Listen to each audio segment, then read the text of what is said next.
My name is Burke Hedges, author of the best-selling book, The Parable of the Pipeline. I open my book with a story about Pablo and Bruno, who take two very different paths in their quest for financial independence. What you're about to see is the delightful animated story of their adventure. So, sit back, relax, and enjoy the life-changing lessons in The Parable of the Pipeline.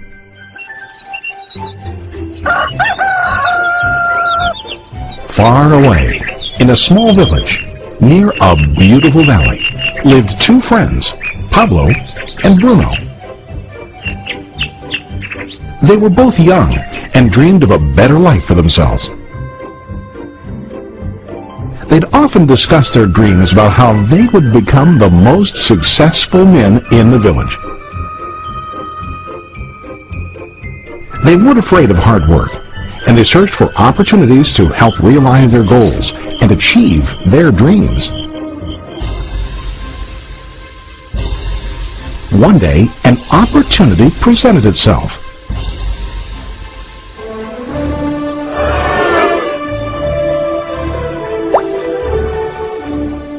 The mayor of the village decided to hire two people to bring water from a spring up on the mountain, across the valley, back down to the village.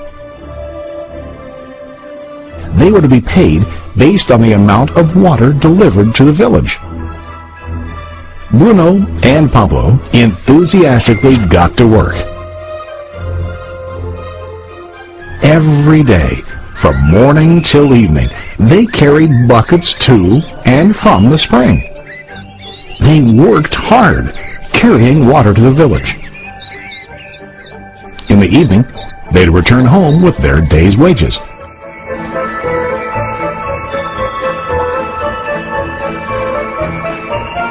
Bruno was satisfied with his work and the money he earned. He was sure that with this work he could achieve his dreams. Bruno thought that to increase his wages he could use bigger buckets to bring more water each trip. He believed with a larger income he would soon be able to buy a cow and the house that he dreamed about.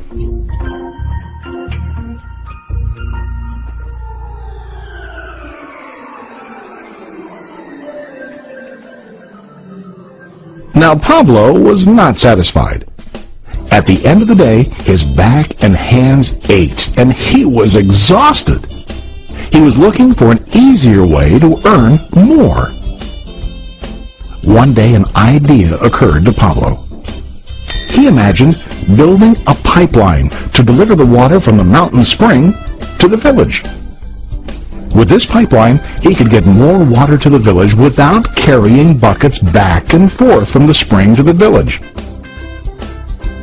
Soon, he got very excited about his idea and began to plan. Pablo, of course, shared his idea with his friend Bruno and asked him to join with him to work on and help build the pipeline. Bruno thought the idea was crazy. All Bruno could think about was what his money could buy today and how to get it quicker. He felt that building a pipeline would slow him down and delay him in achieving his goals. Instead, Bruno got bigger buckets and went more often back and forth, fetching water. He was sure that with this method, he could make more money.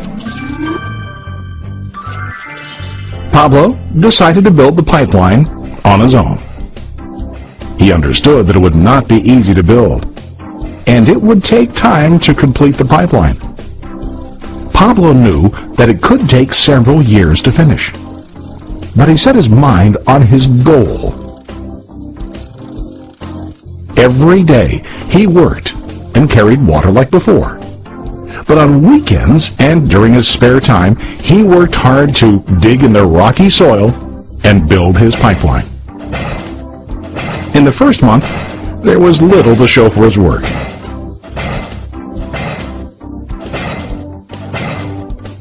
Bruno and the villagers laughed and teased him. They called him Pablo the Pipeline Man. During this time, Bruno's income doubled. He already bought a cow and a bigger house. His lifestyle changed. He now spent time after work in the bar, enjoying his hard-earned wages from delivering water.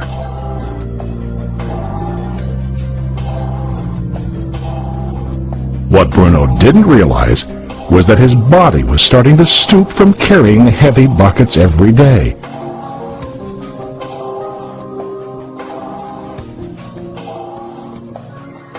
His face looked worn and his body tired. Soon, he began to carry less and less water due to the wear and tear on his body.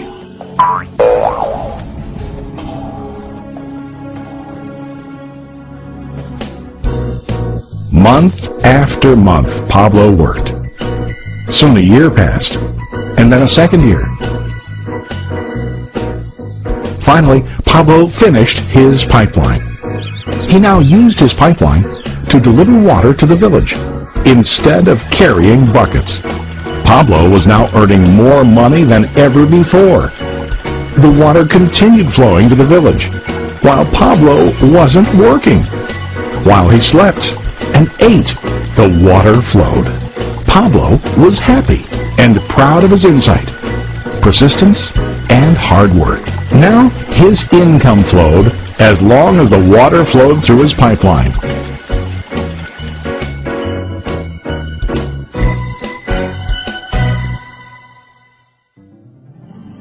The story of Bruno and Pablo is a reflection of life.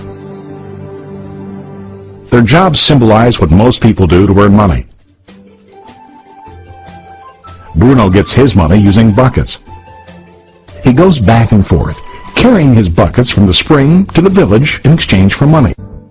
To increase his income, he either has to go more frequently to the spring or to use larger buckets. It's common in real life to increase our income by working harder. For example, working overtime or getting a second job.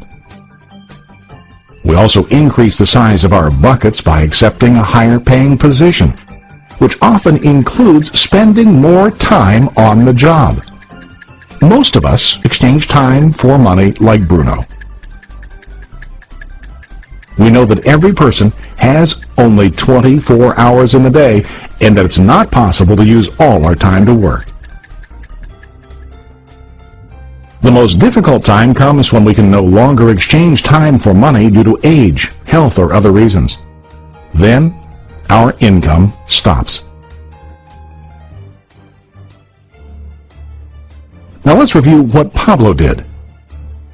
Very wisely, Pablo did not exchange all of his time for a limited income, but he used some of his time to build a pipeline. He knew that the pipeline would bring ongoing income as long as the water flowed. An ongoing income that multiplied the time he worked each day.